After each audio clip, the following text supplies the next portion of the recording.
بسم اللہ الرحمن الرحیم۔ عالم مثال میں انسانوں کی شکلیں۔ سچی بات تو یہ ہے کہ اگر گناہوں کے اندر بدبو ہوتی تو ہم کسی محفل میں بیٹھنے کے قابل نہ ہوتے۔ یہ اللہ رب العزت کی ستاری ہے کہ اس کے صدقے ہم آج عزتوں کی زندگی گزار رہے ہیں۔ اسی لیے ایک بزرگ فرماتے تھے، اے دوست، جس نے تیری تعریف کی اس نے در حقیقت تیرے پروردگار کی ستاری کی تعریف کی۔ جس نے تجھے چھپایا ہوا ہے، یقیناً اگر وہ حقیقت کھول دیتا تو ہم چہرہ دکھانے کے قابل بھی نہ ہوتے۔ انسان کی ایک تو ظاہری شکل ہوتی ہے اور ایک شکل عالم مثال میں ہوتی ہے۔ بندہ جس طرح کے اعمال کرتا ہے وہی اس کی شکل ہوتی ہے۔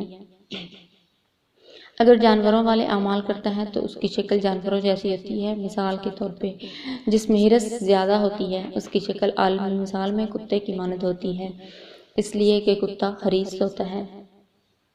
جس میں بے حیائی زیادہ ہوتی ہے اس کی شکل خنزیر کی مانند ہوتی ہے، کیونکہ خنزیر میں بے شرمی اور بے حیائی بہت زیادہ ہوتی ہے۔ جو اللہ تعالیٰ کے بندوں کو ایذا پہنچاتا ہو اور دل دکھاتا ہو اس کی مثال بچھو کی مانند ہوتی ہے۔ حضرت شاہ عبدالعزیز رحمۃ اللہ علیہ حضرت شاہ ولی اللہ رحمۃ اللہ علیہ کے صاحبزادے اور ان کے جانشین تھے۔ وہ خود بھی بڑے محدث تھے اور ان کے شاگرد بھی وقت کے اکابر میں سے بنے۔ اللہ رب العزت نے ان سے دین کا کام بہت زیادہ لیا۔ ایک وقت تھا جب پاک و ہند میں ان کا فتویٰ چلا کرتا تھا۔ دلی کے مسجد سے چند ہی کلومیٹر کے فاصلے پر ان کا مدرسہ اور گھر تھا۔ انہوں نے اپنے گھر میں ایک مسجد بنائی ہوئی تھی جسے مسجد بیت کہتے ہیں۔ تعلیم و تعلم کی مصروفیت کی وجہ سے وہ اکثر نمازیں وہیں پڑھا کرتے تھے۔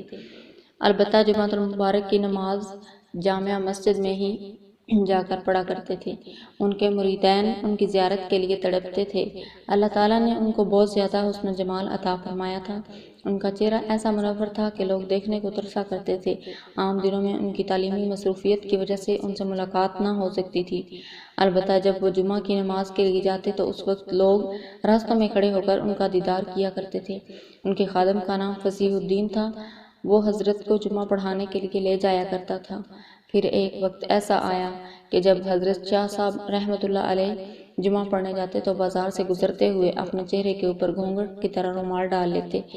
اب دیکھنے والوں کو چہرہ بھی نظر نہیں آتا تھا۔ لوگ ان کے خادم سے کہتے کہ ہم تو دیدار سے بھی محروم ہو جاتے ہیں۔ خادم اگر پرانے ہوں تو پھر بعض اوقات بے تکلفی بھی ہو جاتی ہے۔ چنانچہ ایک دن فصیح الدین نے موقع پا کر عرض کیا، حضرت سارا ہفتہ تو لوگ ویسے ہی انتظار میں رہتے ہیں اور جب آپ جمعہ کے لیے جاتے ہیں تو چہرہ پر رومال ڈال کر ان کو دیدار سے محروم کر دیتے ہیں۔ حضرت بھی چل رہے تھے اور وہ بھی ساتھ ساتھ چل رہے تھے۔ جب اس نے بات کی تو حضرت شاہ عبدالعزیز رحمۃ اللہ علیہ نے اپنا رومال اتار کر فصیح الدین کے سر پر رکھ دیا۔ تھوڑی سی دیر کے بعد وہ غش کھا کر گر پڑا۔